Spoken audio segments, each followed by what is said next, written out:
Ayahku adalah dewa perang. Bab 71. Oke. Hebat. Memang benar undangan ke area emas. Kudengar koktel party ini dibagi menjadi 3 area perak, area emas, dan area berlian. Area perak bersulam untuk pengelola, dan area emas area bersulam untuk sutradara. Dan area berlian, ini adalah roti panggang presiden, hanya ada 3 meja. Semakin banyak Sen Sanwei membicarakannya, semakin dia menjadi bersemangat. Kali ini saya menemukan harta karun. Sen Feihua tampak sedikit bersalah, maaf, kakek, saya telah mencoba yang terbaik, tetapi saya hanya bisa mendapatkan surat undangan dari zona emas. Oh, cucuku sayang, bagaimana kakek bisa menyalahkanmu? Sen Sanwei berkata dengan sangat ramah, kakek tahu bahwa pesta koktail tingkat tinggi seperti itu, bahkan undangan dari distrik perak, sangat jarang. Kamu berada di distrik emas, bahkan lebih jarang lagi. Kakek sangat puas. Oh, cucuku luar biasa. Sen Sanwei juga memeluk Sen Feihua. Sen Feihua tersenyum menawan, kakek, selama kamu puas. Sen Sanwei tertawa keras, kakek sangat puas. Kedua undangan zona emas ini adalah batu loncatan yang sangat baik. Saya yakin dengan itu, bisnis selesai. Sekarang, yang tersisa hanyalah pertanyaan tentang seberapa banyak yang bisa kita dapatkan. Semua orang memuji Sen Feihua dengan berbagai cara, dan dia bahkan lebih bersemangat dengan pujian tersebut. Sen Feixue, sebaliknya, muncul sendirian dan sangat kesepian, dengan kepala menunduk dan memegang erat sudut pakaiannya di bawah meja. Dia merasa sangat buruk. Sen Feihua memanggil kakek, dan Sen Sanwei memanggil cucu perempuanku yang baik. Dia memanggilku kakek, tapi dia dimarahi dengan sangat kasar. Ah, apakah Anda benar-benar ingin bersikap baik kepada satu orang dan tidak kepada orang lain? Sen Feihua juga meminta Sen Sanwei untuk pergi bersamanya. Orang tua itu memikirkannya dan berkata sambil tersenyum, kakek juga ingin pergi, tetapi kesempatan harus diserahkan kepada orang muda. Hanya kamu dan saudaramu yang pergi. Saya yakin kamu akan pergi. Misi berhasil diselesaikan. Dia kembali ke posisi utama, meletakkan tangannya di atas meja, melirik Sen Feixue, dan wajahnya tiba-tiba menunduk. Dia berkata dengan marah, lihat. Mereka semua adalah keturunan saya, mengapa mereka begitu berbeda? Yang dari Dafang selalu tidak berguna. Si idiot Sen Chang ditipu beberapa tahun yang lalu dan menyebabkan kerugian besar bagi perusahaan. Sekarang putrinya juga angsa yang bodoh. Dia hanya tahu cara bersumpah dan tidak tahu apa-apa. Tetapi istri kedua sangat pintar. Baik Sen Rong dan kedua putrinya sangat menjanjikan dan terus berkontribusi pada pengembangan perusahaan. Sen Feixue, sebagai manajer keuangan, sepupumu sangat peduli dengan bisnis, bagaimana denganmu? Apakah kamu malu menempati lubang gat dan tidak buang air besar? Kata-kata Sen Feixue yang menyayat hati langsung berubah pucat. Orang-orang di sekitarnya juga menunjuk dan tertawa, terutama Sen Feichen dan Sen Feihua, yang melontarkan segala macam sindiran. Sen Feixue berdiri perlahan dan mengucapkan kata demi kata, Tuan Sen, Wakil Presiden, dan semuanya, yakinlah. Saya pasti akan mencoba yang terbaik untuk mendapatkan surat undangan. Saya akan mendapatkan tidak kurang dari ribuan dolar bisnis. Kalau tidak, saya tidak akan menjadi manajer bisnis ini lagi. Sen Sanwei berkata dengan ekspresi mengejek di wajahnya, oke, biarkan saya melihat kemampuan Anda. Tidak peduli seberapa besar kamu bisa mendapatkannya, asalkan kamu bisa mendapatkan lebih dari Fei Chen dan Feihua, aku akan membiarkanmu menjadi direkturnya. Tapi, apakah kamu benar-benar memiliki kemampuan itu? Orang bodoh yang bahkan tidak bisa mendapatkan surat undangan dari Silver District. Sen Feixue bahkan terkena 10.000 klik pada serangan kritis dan menggigit bibir bawahnya dengan keras, hampir berdarah. Saya akan mengambil surat undangan dan mengurus bisnisnya. Setelah mengatakan itu, dia berbalik dan pergi. Dia tidak ingin tinggal di tempat yang memalukan ini. Di balik layar, ada gelombang ejekan, terutama dari Sen Feihua. Manajer Sen, berhentilah bermimpi. Apakah Anda ingat apa yang baru saja saya katakan? Saya jamin Anda bisa melakukannya. Anda tidak bisa memasuki ruang perjamuan kecuali Anda bekerja sebagai pelayan. Kalau tidak, Anda hanya bisa berdiri di luar. Biarkan hembusan angin. Dan Sen Sanwei. Oke, Feihua, berhentilah bicara dengan sepupu bodohmu. Dia tidak layak. Di mataku, rumah pertama sudah tidak ada gunanya. Untungnya, kamu masih memiliki rumah kedua. Sen Feixue kembali. Di kantor kecil, aku berbaring di atas meja dan menangis beberapa saat.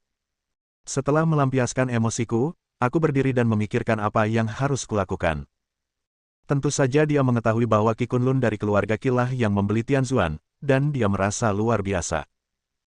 Meskipun keluarga Qi memiliki sumber keuangan lebih banyak daripada keluarga Shen, yang juga merupakan salah satu dari 6 keluarga besar, tidak mungkin untuk mereka menjadi begitu murah hati. Raksasa super bernilai lebih dari 100 miliar, kecuali ketiga raksasa itu bergabung untuk mendapatkannya. Saya mendengar bahwa ada bos super di belakangnya, tetapi saya baru saja mendengarnya, jadi tidak ada gunanya memikirkannya. Jika Anda menghubungi Qi Tianshan, dia pasti dapat membantu dengan undangan tersebut, meskipun itu dari distrik berlian, bukan? Tetapi, Shen Feixue memiliki harga dirinya sendiri dan dia tidak akan mengkhianati dirinya sendiri. Terlebih lagi, saya hanya tidak ingin berhubungan dengan orang-orang seperti Qi Tianshan. Tiba-tiba, ada sesuatu yang bergerak di hatiku. Guan Qianjun dan Qi Kunlun tampaknya memiliki hubungan tertentu. Yang terakhir bahkan memperbaiki saudaranya untuknya. Tampaknya Ding Bufan juga ditekan olehnya dan harus membayar 8 mobil mewah. Namun hal ini terlalu membingungkan untuk dianggap serius. Bagaimanapun, yang satu hanyalah seorang pensiunan tentara karena keadaan tertentu, sementara yang lain adalah dewa perang cadangan tingkat tinggi. Bagaimana dewa perang yang agung bisa berusaha keras membantu prajurit besar itu? Sekadar demi sedikit bersahabat setelah sempat bertarung di medan pertempuran. Lebih baik jangan mempermalukan Guan Qianjun. Shen Feixue menelepon. Halo, Tuan Zhou. Anda juga ingin menghadiri resepsi Tianzuan besok malam, kan? Bisakah Anda membantu saya? Beri saya. Oh, maaf mengganggu Anda. Oke, tidak apa-apa. Bos Chen, Anda baik-baik saja. Saya Shen Feixue dari perusahaan Yunsang. Saya akan menghadiri resepsi Tianzuan besok malam. Saya dengar Anda mendapat surat undangan. Saya tidak tahu apakah Anda boleh pergi, atau adakah yang bisa. Jangan pergi. Aku bisa mentransfernya. Oke, maaf, kamu sibuk. Saudari Li, ini aku, Feixue. Aku ingin bertanya apakah kamu bisa mendapatkan surat undangan resepsi berlian. Aku ingin. Apa? Begitukah? Seseorang tidak ingin aku menghadiri resepsi. Siapa? Yah, kalau begitu aku tidak Qi, terima kasih. Dia menguatkan dirinya dan mencoba bertahan, tapi pada akhirnya, Shen Feixue tidak bisa bertahan lagi. Dia berbaring di mejanya, seluruh tubuhnya terasa dingin. Merasa ngeri. Saudara-saudara, apakah Anda benar-benar harus begitu kejam? Meskipun saudari Li tidak mengatakan dengan jelas siapa yang tidak ingin dia menghadiri resepsi, hal itu terlihat jelas berdasarkan kata-kata Shen Feihua sebelumnya. Tapi kenapa dia begitu mampu dan mampu mengendalikannya? Tidak peduli apa, dia takut itu benar-benar tidak ada harapan, tetapi setelah menarik napas, dia berdiri lagi. Berhentilah melakukan panggilan telepon dan carilah peluang melalui WeChat dan alat jejaring sosial lainnya. Saya tidak akan mengaku kalah. Setidaknya, Anda tidak akan menyerah begitu saja. Shen Feixue selalu keras kepala. Sore harinya, ketika saya pulang ke rumah dengan kelelahan, Shen Rong dan Su Yufeng langsung menyapa saya. Seseorang berkata, Putri, saya mendengar bahwa grup Tianzuan diakuisisi oleh Qi Kunlun, putra kedua dari keluarga Qi. Mengapa Anda tidak segera pergi ke Tianshan? Tidak heran Tianshan terakhir kali mengatakan bahwa dia dapat membantu Anda mendapatkan Tianzuan pesanan. Ternyata begitu. Yang lain berkata, ya. Karena Tianzuan diakuisisi oleh Qi Kunlun, Tianshan juga harus mendapat bagian. Mungkin dia adalah bos Tianzuan. Anda harus segera menemukannya dan memintanya untuk memberikan kalian semua perintahnya. Hehe pasti akan setuju. Shen Feixue merasa lemah untuk sementara waktu dan bertanya dengan santai, bagaimana Anda tahu dia bersedia? Bab 72. Yang satu berkata, dia menyukaimu. Jika kamu setuju menjadi pacarnya, maka kamu bisa mendapatkan apapun yang kamu minta. Yang lain berkata, ya. Itu saja. Jika kamu malu, saya akan panggil dia sekarang. Putri, kamu harus bangun. Dia dulunya adalah tuan muda dari sebuah keluarga besar, dan sekarang dia memiliki Tianzuan. Shen Feixue berkata dengan ringan, apakah ada Tianzuan? Saudaranya membelinya, dan, dengar, dia mengatakan bahwa ada bos besar di belakang saudaranya. Kalau tidak, bagaimana mungkin seorang anggota keluarga Qi saja memiliki kemampuan ini? Berhenti berteriak, aku mau untuk diam. Apa yang ingin kamu diamkan? Su Yufeng terus berteriak, yang kamu inginkan adalah menghasilkan uang. Hasilkan banyak uang. Jika tidak, bagaimana kamu akan menghidupi orang tuamu di masa depan? Bisakah kamu membayar biaya pengobatan untuk segala jenis penyakit ketika kita menjadi tua? Selama kamu menikah dengan seseorang, itu saja. Kami memiliki segalanya, mengapa kamu begitu keras kepala? Sen Chang mengangguk, benar. Putri, tidakkah kamu ingin menjadi direktur bisnis? Saya tidak akan mengatakan apa-apa lagi. Selama kamu mendapat pesanan senilai lebih dari 10 juta yuan, saya akan memberikannya kepada kamu. Jadilah direktur. Jangan menyerah pada impianmu. Sekalipun kamu tidak menginginkan apapun, kamu tetap harus memikirkan ibumu dan aku. Jika kamu bisa menjadi direktur, rumah kita pasti akan mendapat lebih banyak dividen, kita akan selamat. Lebih banyak kelembapan. Sang induk terus berkicau, seperti 1.000 atau 10.000 bebek yang ribut. Sen Feixue merasa kepalanya akan meledak. Sudah cukup menjengkelkan untuk diejek dan diserang di perusahaan. Mengapa kamu tidak bisa memberiku kedamaian dan ketenangan ketika kamu sampai di rumah? Dia kehilangan kendali atas emosinya dan berteriak, sudah cukup. Tolong. Jangan paksa saya lagi, apakah Anda akan memaksa saya sampai mati? Saya membuat keputusan sendiri tentang apa yang saya inginkan atau tidak inginkan. Saya tidak mau hidup untukmu. Beri aku hidup. Ayo turun, apakah kamu meminta pendapatku? Jika tidak, tolong jangan paksa aku melakukan apapun lagi. Aku punya hati nurani yang bersih terhadapmu. Aku hanya menyimpan 1/5 dari uang yang saya hasilkan setiap bulan, dan saya berikan semuanya kepada Anda. Apalagi yang kamu inginkan dari saya? Teriaknya sambil menaiki tangga. Sen Chang dan Su Yufeng terdiam, lalu mereka mulai saling berteriak. Dia memarahi Sen Feixue karena memiliki sayap yang kaku dan berani menentang orang tuanya seperti ini. Bukankah dia seharusnya dirawat di hari tua setelah melahirkannya? Dia begitu galak dan tidak berbakti sama sekali, dia akan disambar petir dari langit. Diam. Suara dingin dan tegas tiba-tiba muncul, mengagetkan pasangan tua itu hingga kaki mereka melunak dan hampir jatuh ke tanah. Guan Qianjun keluar dari dapur dan berkata-kata demi kata, siapapun yang berteriak lagi, aku akan membunuhnya. Su Yufeng menciutkan lehernya dan hendak mengutuk lagi, bom. Guan Qianjun tiba-tiba mengambil kursi yang berat dan membantingnya ke lantai. Kursi itu meledak. Papan lantainya runtuh.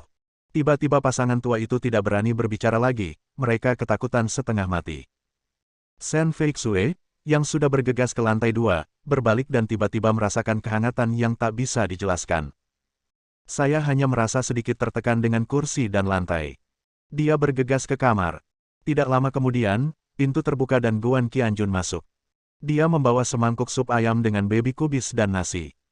Sen Feixue segera berkata, saya tidak ingin makan, suasana hati saya sedang buruk. Guan Qianjun duduk di depannya dan berkata dengan wajah datar, satu-satunya perbedaan adalah, Anda memakannya sendiri, atau aku memberikannya padamu. Sen Feixue mendengus, wajahnya penuh menghina. Guan Qianjun mengambil sesendok sup dan menyerahkannya ke mulutnya. Sen Feixue menutup bibir merah mudanya erat-erat dan menatap, beraninya kamu memaksaku makan. Berikan padaku. Guan Qianjun berteriak tajam, tetapi sesendok sup yang dipegangnya tidak goyah sama sekali.